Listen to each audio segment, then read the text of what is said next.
It looks like Meghan Markle is building up a reputation of not having the best working relationships in Hollywood. Not only has she now been put on blast by ex-Vanity Fair editor, but she's also been exposed by an award-winning director and so much more.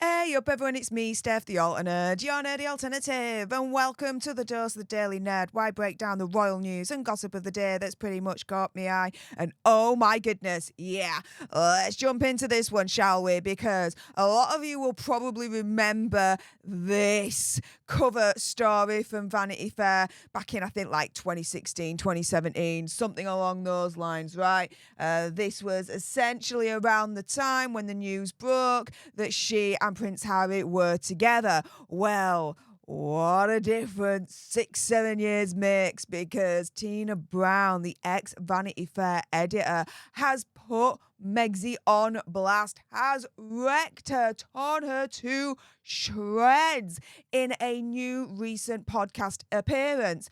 And so, yeah, we're seeing the headlines all over on this one. Tina Brown saying that Megxie is flawless about getting it all wrong, and has said so much more. So let's dive into it before we get on to the award-winning director exposing Megxie. And so, yes, here, former Vanity Fair editor Tina Brown has shared her honest opinions about Megxie and has appearing on the Excerpt podcast with Janice Min to promote her new Substack newsletter, Fresh Hell. And so she famously, Tina Brown, described Megxie previously as an absolute disaster, which is an understatement to say the least, I would say, and has accused Hazza and Megxie previously of being addicted to drama. However, appearing on the Ankler podcast, she's now said so much more, saying, quote, "The trouble with Meghan is that she has the worst judgment of anyone in the entire world. She's flawless about getting it all wrong. All of her ideas are total crap, unfortunately." Whew. We're going to get onto so much more in a moment, but just to kind of pause there, can anyone disagree with her? Apart from the Sussex squad and the morons. Can anyone actually disagree with Tina Brown here? Because I tell you something, I can't. I'm agreeing with absolutely every single word. I mean, to be fair, you only have to look at the trademark office when she tried to trademark American Riviera Orchard, and they're like, "Dudette, you got to go back to the drawing board and you've got to actually rename your brand, because you can't even trademark that because it's a geographical location." It's like, oh my goodness. Yeah, she really, really is flawless about getting it all wrong. I mean, American Riviera Orchard was launched, 6-7 months ago? And has anything actually been put on the market for general release, general consumption? No, not at all. And everything that she has promoted through the American Riviera Orchard, or whatever the hell she's going to call it, whether that be the strawberry jam, the raspberry jam, the dog biscuits, the rumoured wine situation going on, and whatever else she wants to try and peddle and grift at. Yeah, she's flawless about getting it all wrong, because every single one has been criticised to filth. And to be fair, quite rightly so. I mean, you look at one of those jams and you hear the rumours that she's going to try and sell one of those jars for at least $250 a pop. And you think, the way that it's packaged don't look like $250 kind of packaging there. And then you look at some of the videos of the celebrities that did get the jam, you know, putting it on and all that lot. And it looks like a gloopy, watery mess. So, yeah, just one of the many examples where I would certainly agree with Tina Brown that she is flawless. Megxie is flawless about getting it all wrong. And she definitely has the worst judgment of anyone, because Megxie just can't read the room. She just can't. If Megxie and Hazza think that their fake royal tours are actually going to improve their standing and improve their popularity within society and the people. Nah, definitely worst judgment in the whole wide world. Now, carrying on, as I mentioned before, really, this is not the first time that Tina Brown has actually wrecked, like wreckety wrecked, Megxie and Hazza. And so here, she's the author of the Palace Papers, and she described Harry as the lamb to the slaughter in this situation, and he just sort of blindly followed her like a child, really. Now, she was on the podcast to promote her new Substack Fresh Hell newsletter, and she's described the whole kind of newsletter as a way to unload my observations, rants, news, obsessions, and human exchanges with a wildly eclectic cast of characters who populate my seething inbox. Her first post was a rant about Donald Trump and his run for president.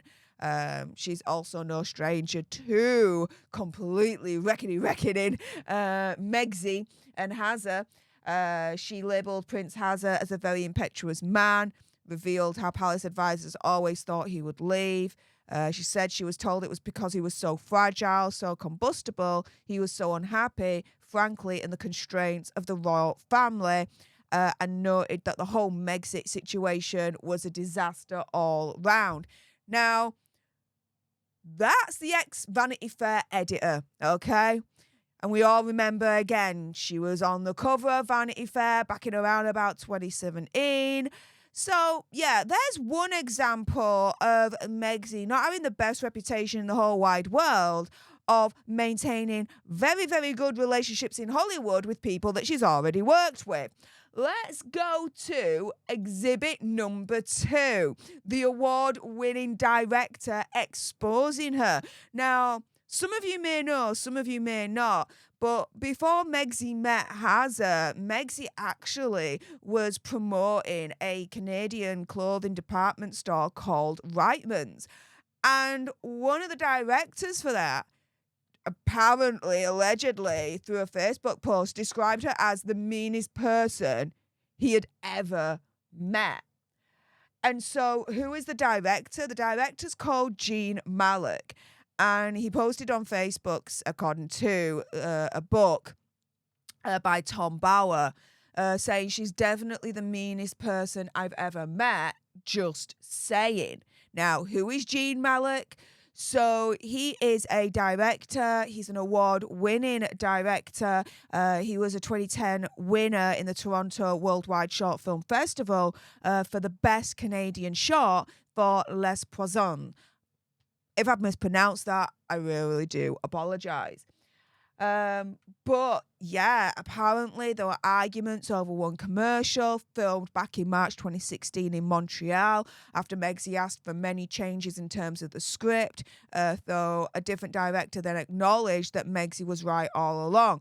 And so, in Revenge, the book by Tom Bauer, he quotes Megxie as saying, "Seriously, this doesn't make sense. I'm a brash American, if my name is going to be on something, I'm going to have my say." On March the 14th, the arguments reached their climax. After ferocious exchanges, a few script changes were made, only to be rejected by Meghan again. And so the book then says that Megxie bulldozed her way through. Complained one of the team. No one stood up to her. That evening, the film director John Grammatico emailed the ad agency Tank's creative director. Meghan, Grammatico suggested, was not completely wrong. The agency was focusing the commercial on Reitman's label and the dress. But like all stars, he wrote, Meghan wanted the focus to be on herself. She needs to be flattered, and she's right, celebrities want to be the hero. But the book reads that one assistant sniggered, "The princess is coming." As a hard-faced Meghan arrived on set, avoiding eye contact with the crew. One crew member noted she was always fed up, sighing, huffing and rolling her eyes at things. It was heavy going working with her. Another claiming that she would be super sweet with a hairdresser Felix and a makeup artist Marco, and then within seconds turn to the crew and be super disagreeable. No one dared to contradict Meghan. Keeping their jobs depended on satisfying her demands. The only consolation was Meghan's. In front of the lens, she transformed herself into a warm, glamorous icon. So, yeah, this is a lot of people essentially saying, opinion, conspiracy theory, whatever, that Megxie rules through fear, that she controls people through fear, because no one dared to disagree with her. Yep. But yeah, there's even more in terms of, this director, this award-winning director, and this Reitman's commercial. And so, she made a number of demands during filming. She was an absolute diva. When she first arrived at the hotel suite that was hired for in Montreal, she apparently asked for a bigger room at a pricier hotel. She also allegedly said to have requested to be booked under an alias, despite no one in French-speaking Montreal really knowing Meghan at all. Tombola also claimed that inside the water room, she ignored the flower displays, the bottles of her favourite wine, and even a special calligraphy pen carefully laid out on the tables, and criticised the hotel's Tempur-Pedic bathrobe and slippers. He continues, she wanted Dior, the tea was the wrong blend, and the vegan juice was warm. And that apparently during filming, she was heard complaining about the production, the clothes, the style, and the script in her dressing room. And asked during filming to name Canadian women who inspired her, apparently Megxie laughed and said, "None of them inspires me," adding, "You can't make me say something I don't want to or don't believe in." And that, she bulldozed her way through, complained one of the team. No one stood up to her. After ferocious exchanges, a few script changes were made, only to be rejected by Meghan again. She sent countless demands about changes to the colour of her lipstick and her waistline. She also asked them to touch up her feet because she claims they're often criticised online. So, again, you're seeing this pattern, not only with the Reitman's commercial, and, allegedly one of the directors calling her one of the meanest people that he'd ever met. But you also have the ex-Vanity Fair director, as you worked with back in 2017 on that cover story, continuing to actually criticise Megxie. And the most recent comments being, look, she's flawless about getting it all wrong. All her ideas are CRAP. She just doesn't get it. She just doesn't read the room at all.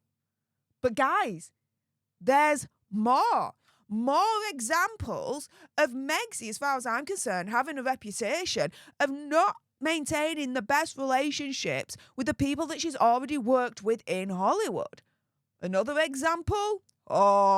Famously, when that Spotify deal came to an end, you have Bill Simmons, head of the podcast innovation and monetization at Spotify, one of the executives, turning round on his podcast, the Bill Simmons podcast, and saying the following: "I wish I had been involved in the Meghan and Harry leave Spotify negotiation. The effing grifters.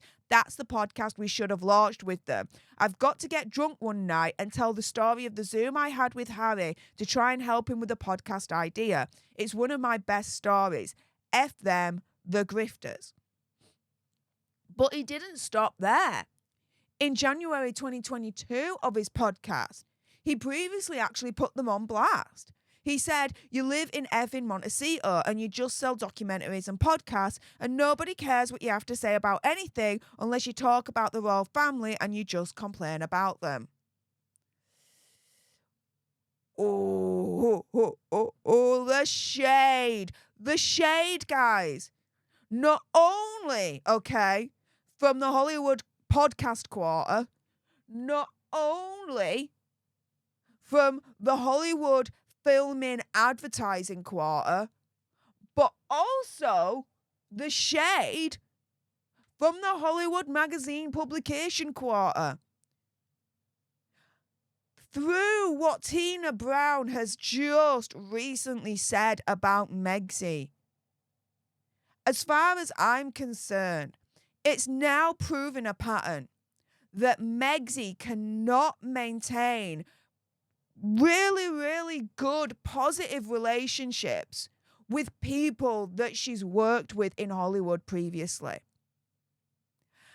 And if this is the pattern here that a lot of you guys are getting, then this is the pattern that a lot of other people in Hollywood must be getting as well, which will only mean one thing.